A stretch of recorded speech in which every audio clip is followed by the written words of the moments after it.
আসসালামু আলাইকুম, welcome to my channel.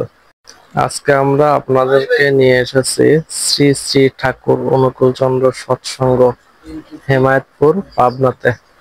Pabna শহরের সন্নিকটে হেমায়েতপুর গ্রামে শ্রী শ্রী ঠাকুর অনুকূলচন্দ্রের সৎসঙ্গটি অবস্থিত।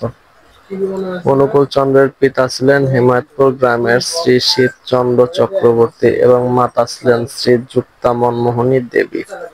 সৎসঙ্গ আশ্রমটি আদিতে সাদামাটা বৈশিষ্ট্যে নির্মিত হয়েছিল।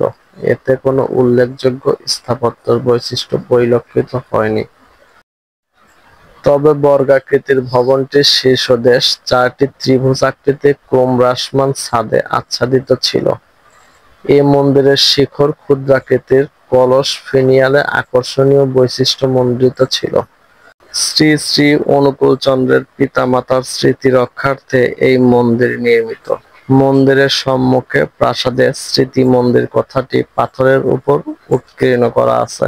অনুকূলচন্দ্র সৎসর্গ নামে একটি জনহিতকর সংগঠন প্রতিষ্ঠা করে গেছেন। প্রকৃত অর্থে অনুকূল ঠাকুর মানব কল্যাণে তার জায়গা জমি যথাসর্বস্ব উৎসর্গ করে গেছেন। স্মৃতি মন্দিরটি অন্যান্য ইমারতের তুলনায় এখনো সুসংরক্ষিত অবস্থায় আছে।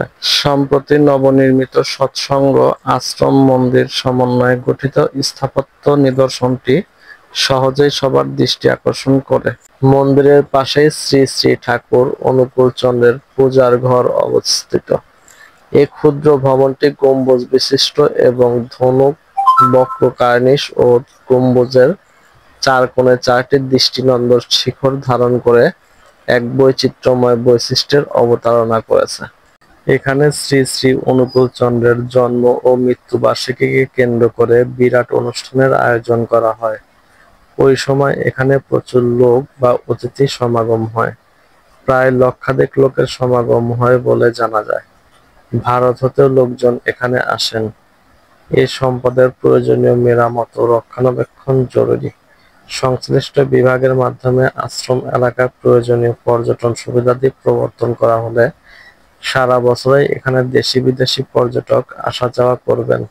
পাশাপাশি উল্লেখযোগ্য একটি টুরিস্ট স্পট হিসাবে বিবেচিত হবে ও সংশ্লিষ্ট খাতে আয়ের পথ সুগম করবে।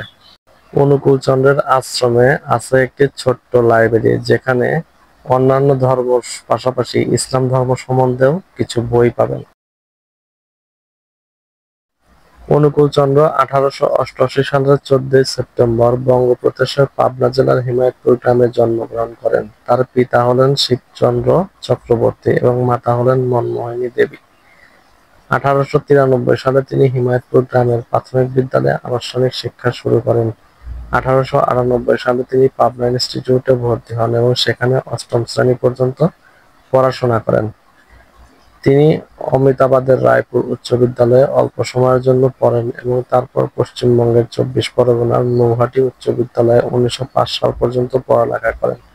পরে তিনি কলকাতার ন্যাশনাল মেডিকেল স্কুলে ভর্তি হন এবং সেখানে হোমিওপ্যাথিক ডিগ্রিতে অর্জন করেন। এখানে আসতে হলে যে কোনো স্থান থেকে প্রথমে আসতে হবে পাবনা বাস টার্মিনালে এবং বাস টার্মিনাল থেকে অটো, রিক্সা, সিএনজিতে যেতে পারবেন অনুকূলচন্দ্রের আশ্রম। যারা এখনো আমার চ্যানেলটি সাবস্ক্রাইব করেননি, সাবস্ক্রাইব করে পাশে থাকবেন। ধন্যবাদ।